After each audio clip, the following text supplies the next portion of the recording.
స్వర్ణలోకపు ప్రయాణం the journey to the golden world. అనగనగా ఒక చిన్న కాంతి బిందువు ఉండేది. దాని పేరు జ్యోతి.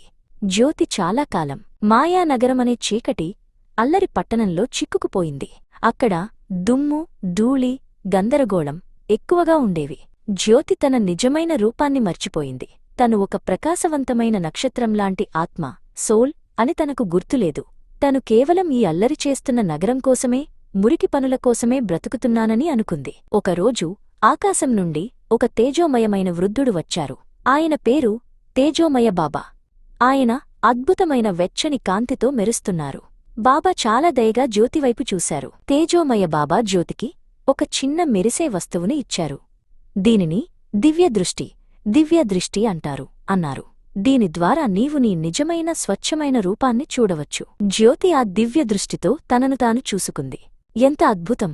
తను ఇప్పుడు మురికిపడిన చిన్న కీటకం కాదు, ప్రకాశవంతమైన, పరిపూర్ణమైన కాంతిబిందువు. ఆ కాంతి 1000 సూర్యులంత ప్రకాశించింది. ఈ ప్రపంచం కేవలం 5000 సంవత్సరాల నాటకం అని తేజోమయ బాబా చెప్పారు.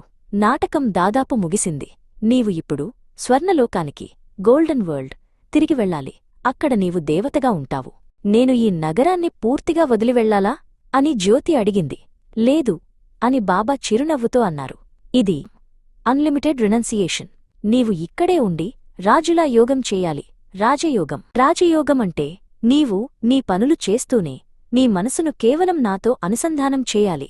నీవు శరీరంలో ఉన్నా నీవు ఈ ప్రపంచం నుండి విముక్తురాలిగా ఉండాలి.